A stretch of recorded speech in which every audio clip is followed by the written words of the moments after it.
continues. And welcome back. I'm here with Lila Corcoran with Finding Solace Counseling, and she's here to talk about setting yourself up for success in 2019. Thank you, Lila, for being here. I love being we're here. all excited because we all want to be successful. Right? Yeah, we all want to be successful. 2019 and throughout the future.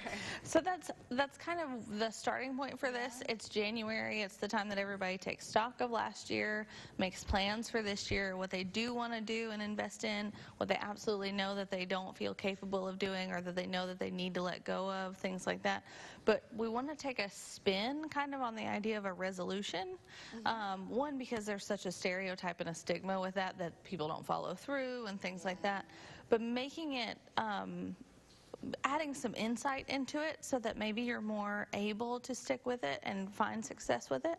So one thing that we found that's been really, really helpful at kind of digging deeper into the layers of it is if I set some sort of goal for myself. Let's say that I'm going to start walking 2 miles every day.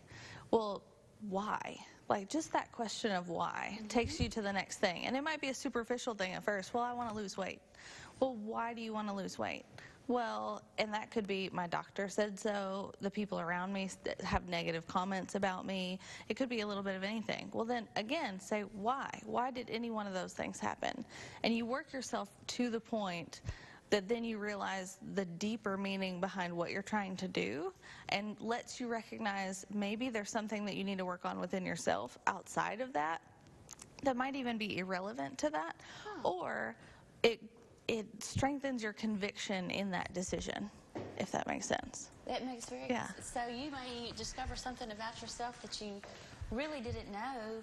And you might have thought was completely unrelated, right? And it works in a positive way, what you want to do, and it works in a negative way for the negative context as well. As we were talking earlier, and the idea of, okay, well, someone asked me to give a speech at this conference, right? Well, I don't really want to do that. Well, why don't you want to do it? And then digging into those layers, and you might work yourself all the way down to somebody made fun of me when I was in school, and I don't want to be subject to that again. Or, which then, when you say why, again, takes you to, I don't feel confident within myself to be able to handle that and take that on. Well, so on the Finding Solace side, that's something that you can work on and improve and strengthen and make better within your life.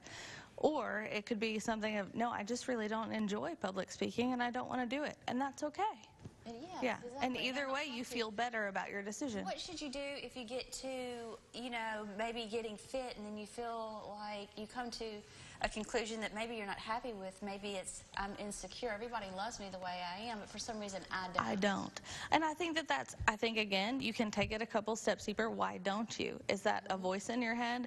Is that a past experience? Is that something that you've been through or an image that you've seen or has been put upon you?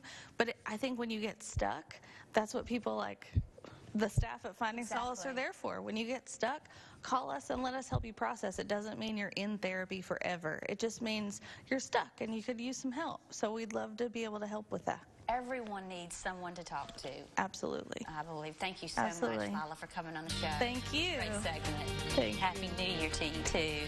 And coming up next, we're headed to the kitchen for Cooking with Olivia. Stay with us.